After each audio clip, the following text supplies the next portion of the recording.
I would like to acknowledge the Guringai people and pay my respects to the elders both past and present.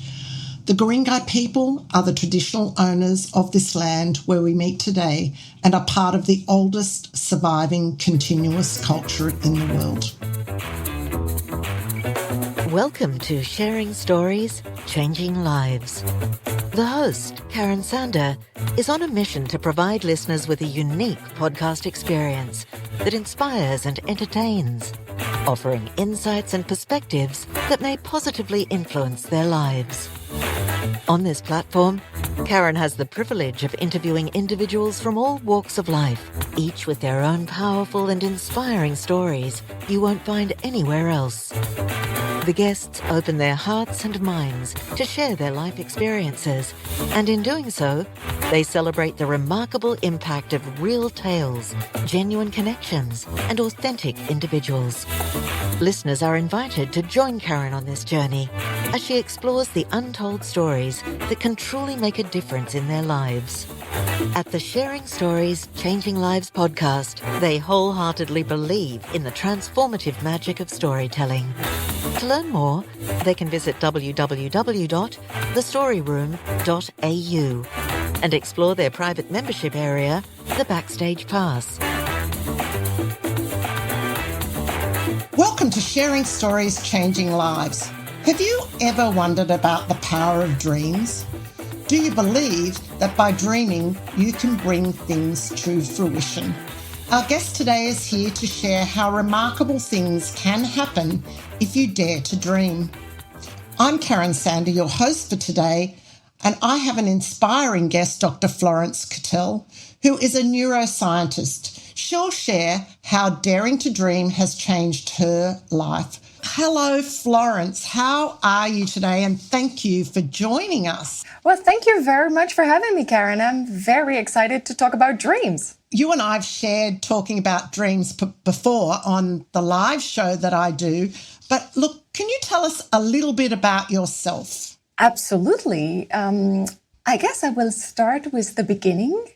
And that is, I was an 8-year-old child in Paris. I am French, and I was born in Paris, who had this crazy dream to understand how the brain works, and in order to be able to help people with their mental health. And I come from an underprivileged family. I grew up in public housing. My parents didn't work. My father never went to school. My mother dropped out from high school. So it was quite an elusive dream as a child, but it has been the dream of my life. And I graduated from the PhD from my dream university, Sorbonne University in Paris. And I've been onto my journey helping people with their mental health for 4 decades for now. And I know you're very, very passionate about mental health. And in today's day and age, mental health it's not hidden in the closet like it used to be. When I was younger, which is a few years ago, it was something that you kept in the closet, so to speak. Absolutely. And it's very important now that we're opening up and that we are understanding that it's not that people are doing anything wrong. It's not that there is a problem with themselves. Health means going through lows and through highs, and most importantly, being able to recover. And so we really have to stop putting a stigma on people when they are in a low and just accept that it's going to take a bit of time to come back, but help them coming back. And talking about it is really important in enabling this comeback to much better states. Can you tell us a little bit about daring to dream? Absolutely. I am hoping to talk a lot more about daring to dream. Good. What I work on at the moment is the prevention of burnout. And one of the things that we really don't talk about enough is this importance of feeling that we progress towards something that we care about. In essence, dreaming and pursuing our dreams. So daring to dream really has a profound benefit on our mental health. If you'd said to someone decades ago, look, dream about something and it'll happen, it'll come true. Well, I guess for sports stars, that is what they do. They see they visualize. I suppose that's another way of putting it, visualizing what they want, the outcome that they want. But daring to dream sometimes can be very scary for all of us. So can you reveal a challenge or an obstacle you faced in your current career and how you are tackling this? Well, as you said, I'm a neuroscientist and I have worked for prestigious universities in France, in Denmark, and in Australia. But at some point in my career, I decided to move away from that in order to pursue my big dream, just going a different track, but sticking with my really big goal. And at the moment, I am developing a small business as a speaker and a consultant. This really requires that I dare to dream this. There are plenty of challenges that come my way. The first one that comes to my mind now is really just the financial challenge. Because when you work, when you're an employee of an entity, you know exactly the amount of money that's going to drop on your bank account every week, every fortnight, or every month. When you're an entrepreneur, you should definitely not think in terms of weeks. You should not think in terms of months. You should think in terms of maybe trimesters, quarters, years. And you need to accept and take into consideration uncertainty. And that is a real big mental challenge. Another thing that has been challenging and is still challenging for me is really to be able to adapt to everything that comes my way, sticking to my very big final goal, my dream of helping people with their mental health through neuroscience, but designing kind of new path, new tracks, finding new ways of reaching the same goals. We say that all the tracks lead to Rome. Well, Sometimes I have to design, to pave a new track so that I can reach my Rome. And that's definitely challenges that I face on a daily basis. But realizing something that you deeply care about is worth every bit of it. And daring to dream about this, yes, the challenge of being an entrepreneur when you don't really know where the dollars are going, you've still got to put food on the table and either pay a mortgage or rent and keep life going. That can be a really, really tough thing. And holding that dream in your mind, is that what helps you to keep going? Absolutely. When I find that it's really difficult to find energy, to keep hope, to take my own hand, to lift me up from the ground when I'm in a really bad mood, then I imagine what my life would be like if I wasn't pursuing what I care about. That's not the life I want. And I'm immediately back on track.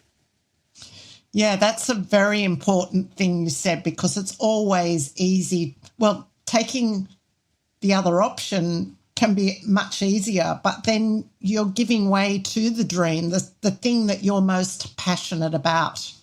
Absolutely. But to be able to do that, it really requires to know what your end goal is, what you fight for, what gives you energy, what resonates with you, what matters for you.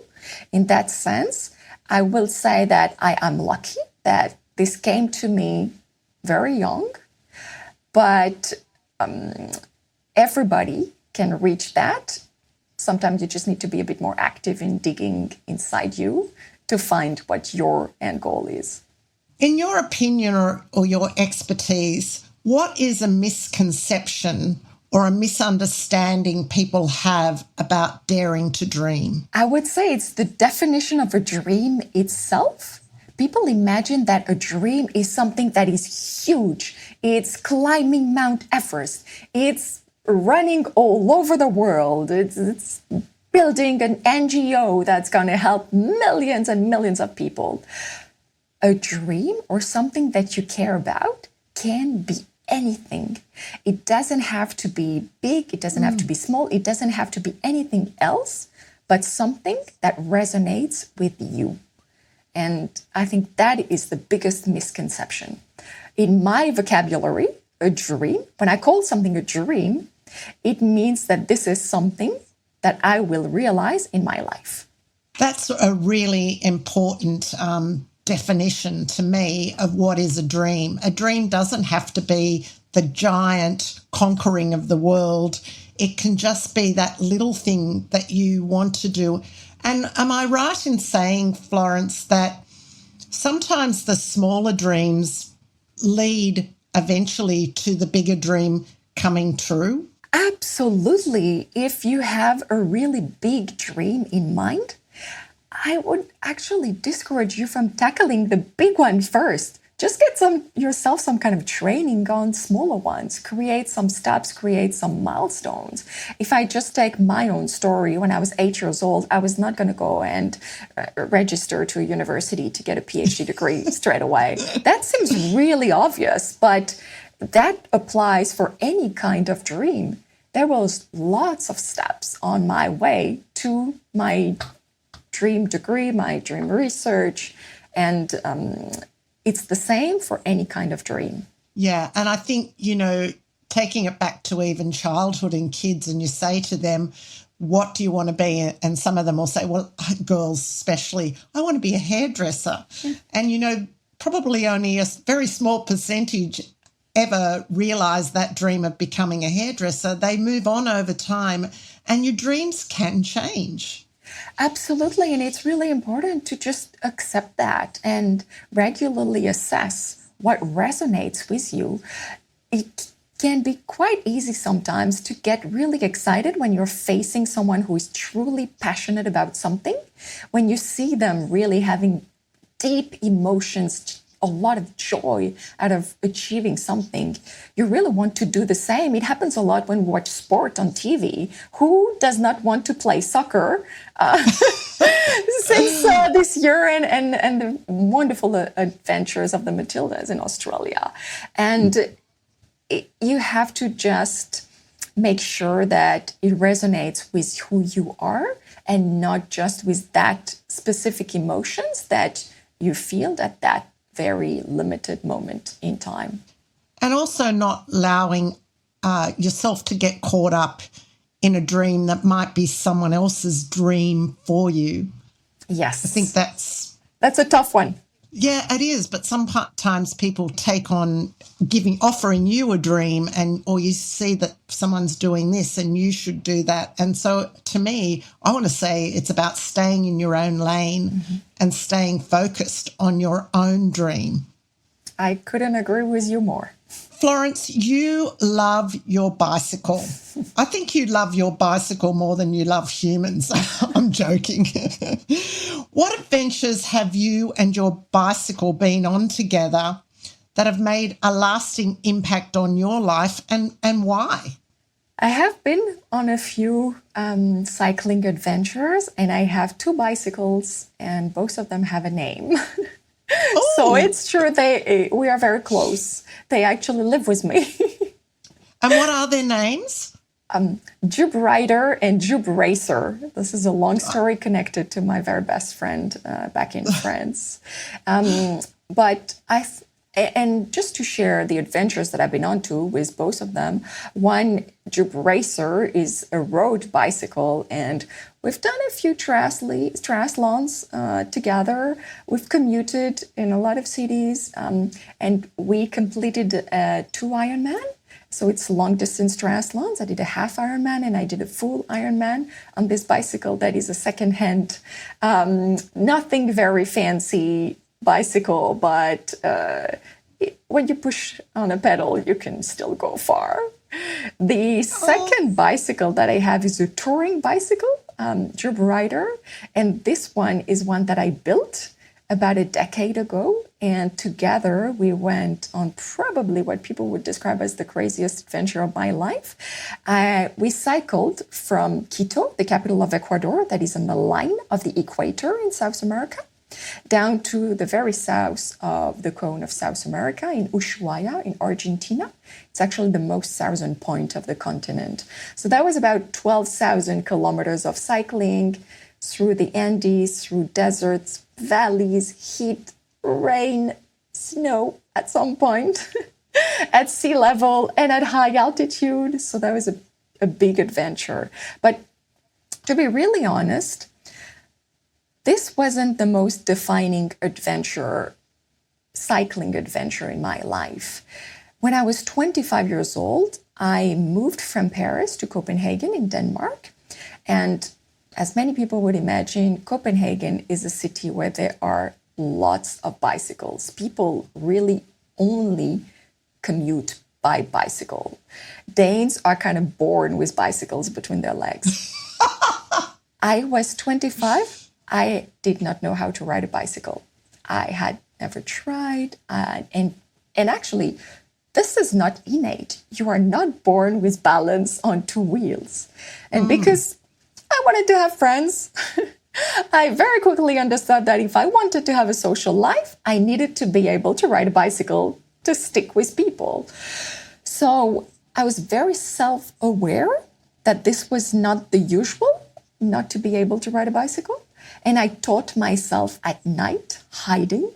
I used a rental city bike from Copenhagen at the time. You could take those bicycles just like you take a trolley in a supermarket, just with a little coin. You added the coin, unlocked the bicycle, and I was pushing it to my place at night, locking it there. And at about midnight, when really everybody is asleep in Copenhagen, I would just try to teach myself. This took a long time. And cycling through mountains, peaks, deserts was nothing compared to having this dream that I could learn to develop balance on two wheels, that I could be one of those people sitting on a bicycle without falling. And this has been for me a truly defining moment in my life, because it showed me that what I can do is not defined what I know today. It's only defined by what I'm motivated by. Well, look, at 25 to learn to ride a bike, in this country, many of us learn to ride a bike when we're really young children. I mean, I think I was riding a bike by the time I was about 5, a two-wheeler bike. And we used to ride everywhere until I got my horses. And then I decided I'd rather ride them. But like, I love riding a bike and the freedom of being on a bike, tearing down a mountain, which I have done, or down a hill, just a little hill, just going fast. So I admire you at 25 for really giving it a go, because it's a completely different skill of balance. It is, and it is extremely scary, because you're old enough to know how painful it is to fall and how likely it is that you will fall. And I would say you need to fall to develop balance. I had to accept to be hurt. You never get very hurt, but and you heal very quickly, but you have to accept to go through that, and you have to believe that it's possible for you to learn. That's amazing. But if you could give some practical advice to the people listening today who are daring to dream, what would that advice be? I think the very first advice that I give is about, I said, the definition of the dream, because I do meet a lot of people who tell me, but I have no dream. There's nothing that completely excites me. There's nothing that I'm completely passionate about. I'd love to realize dreams, but if I don't have any, how do I start? If you feel that way, it's about exploring. It's not about giving up and thinking, I have no dreams. That's too late. It's about exploring. The more you explore, the higher the chances of encountering something that resonates with you. And when you have that, and really when you feel that, that's quite clear, and you have that for more than just one day or a week, then just make any action towards it. Don't wait. And that can be a very, very small action, but just build momentum, because that's with momentum that you'll just be able to put one foot in front of the other and you'll be on your track. That's really good advice. And it's little bit like you putting the coin in the machine to get the bike. That was your little bit of momentum and wheeling the bike home. Absolutely. It's exactly this. The hardest in all was probably just to leave my flat and walk to this area where there were bicycles, because that's the time where I committed. And committing is the toughest. In a world today where we're bombarded with information all the time via social media, for example, where we often see only the curated positive highlights of everyone's life, this can lead to unrealistic comparisons and a sense of inadequacy, and perhaps stop us from dreaming and thinking we're not good enough. What guidance or advice, Florence, can you share to help people navigate these challenges and maintain a healthy perspective on their own lives? It's a very good point. It is becoming really difficult to see all these amazing profiles on social media and just what they show us of their fantastic lives. Because of that, I think it's really important to be able just to stick with what resonates with you. I run a lot, and I meet a lot of people who tell me, oh, I would love to run marathons like you do. And then I always say, but do you like running? Oh, no, I hate running, but I'd love to run marathons. And no, I don't think you would. If you hate running, you're going to hate running 42 kilometers straight up. It's really about connecting with what resonates with you, because what you're after is the sensation of achieving something you care about. That is an amazing feeling. Achieving something that other people care about will never make you happy. Do you think that people suffer a lot of FOMO, the fear of missing out, by looking at other people's social media and going, oh, I wish I could do that, or I wish I could be part of it? Yes, you're very right. I think this happens every day. And what we should do about it is, instead of fearing, instead of thinking, just act on what resonates with you. I think that's a really important thing. And it's so easy to get caught up on people's stories in social media, but they don't ever show the really terrible, terrible stuff, do they? They focus on all the good in their life. Yes, absolutely. There is this new trend now that people try to show a bit more of their struggles, of their training, their preparation, but it's important to have in mind that it is always filtered, that it is always what they choose to show us. And it's never a true reflection of life. I'm sure we're all guilty that we look at the photos that we post first, and if they're not photos we like of each other, they go in the recycle bin and not up on social media for everyone to see. It is a false sense of our lives. That's true. And just to bounce back on the cycling adventures that I've done, last year I cycled from Darwin to Adelaide. This was a campaign called One Dream Down, to inspire people to realize their dreams, to dare to dream. And I made kind of a contract with myself before leaving that included accepting to show everything on social media, accepting not to filter according to how I thought I looked.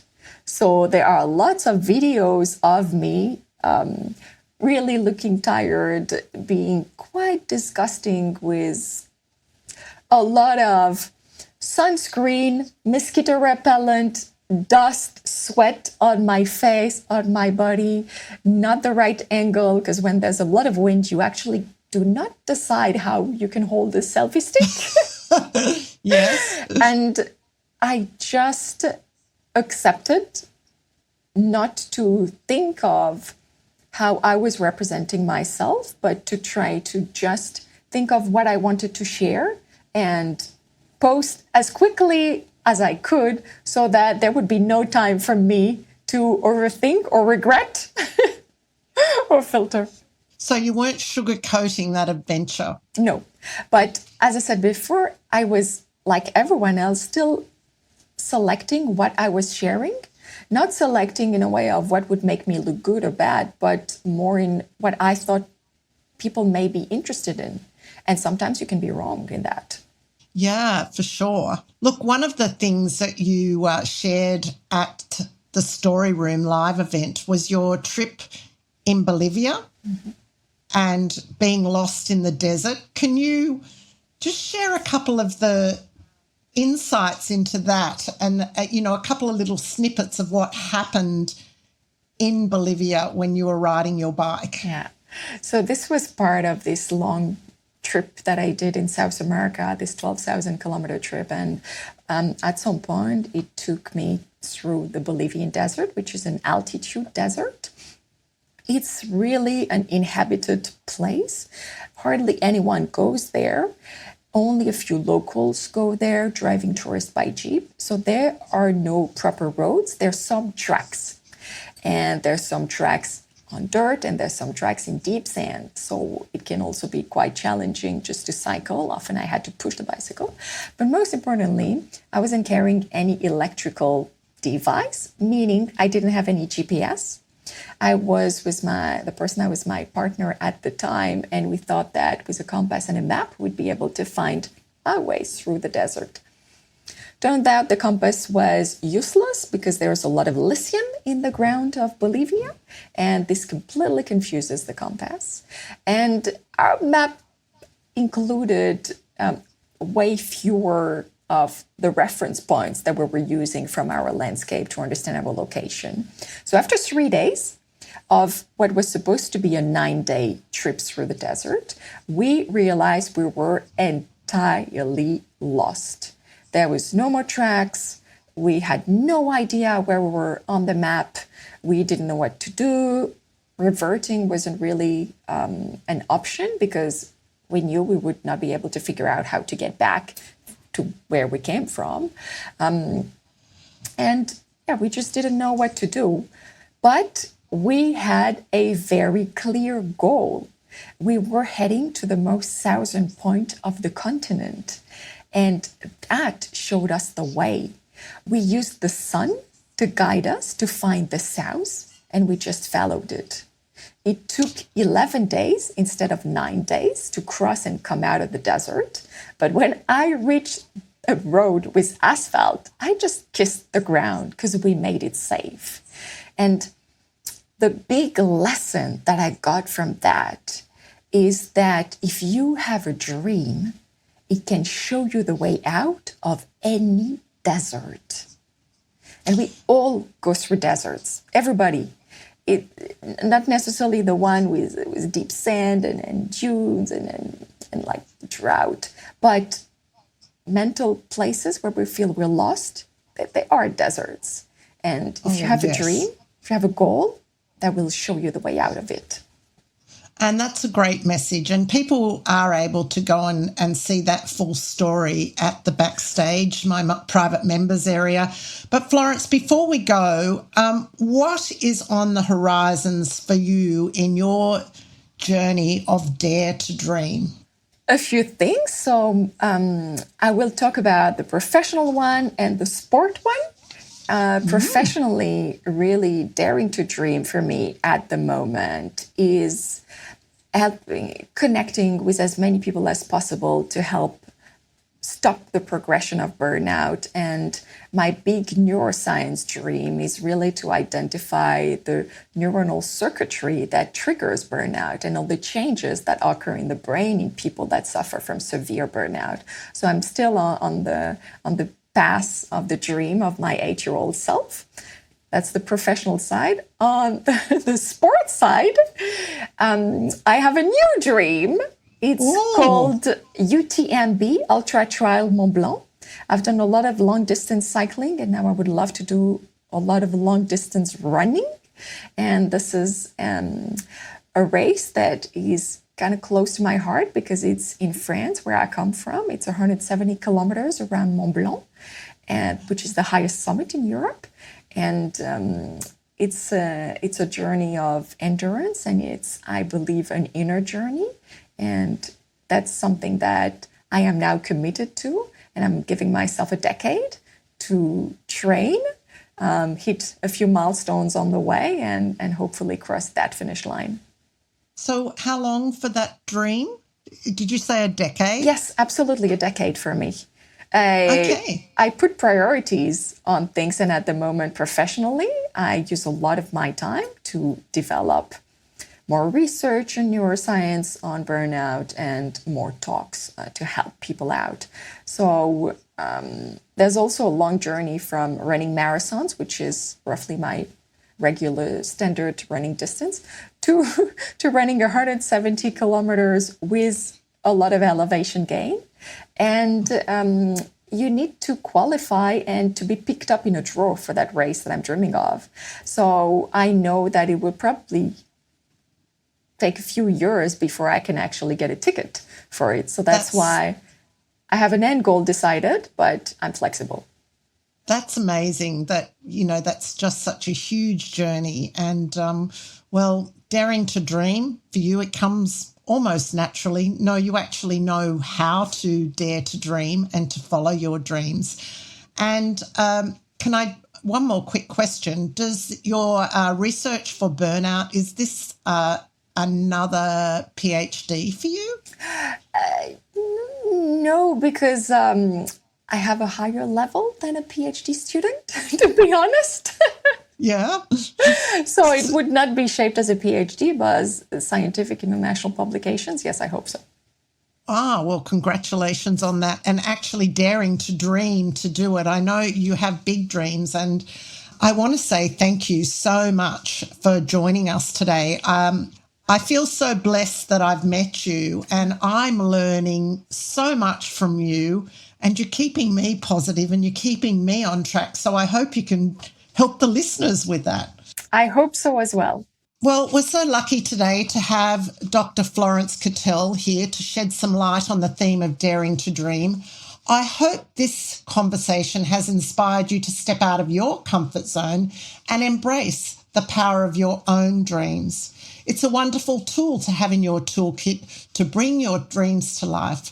So thank you, Florence, again for joining us and sharing your insights. Your story is truly remarkable and enlightening. Thank you very much, Karen. Stay tuned for more inspiring stories, and remember, never stop dreaming. Until next time, take care. Thank you for tuning in to Sharing Stories, Changing Lives. We understand that sharing stories is an awe-inspiring way to connect with others and make a positive impact on people's lives.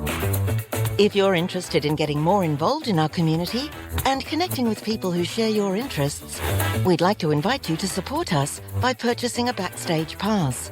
You can do this by visiting our website at www.thestoryroom.au. It's affordable, costing about the same as 2 cups of coffee each month. With the Backstage Pass, you'll gain access to workshops and exclusive content, including videos from our live events. We firmly believe in the incredible power of storytelling, and with your support, we can continue to show that sharing stories changes lives. Don't miss out on this transformative experience. Come with us on this incredible storytelling adventure.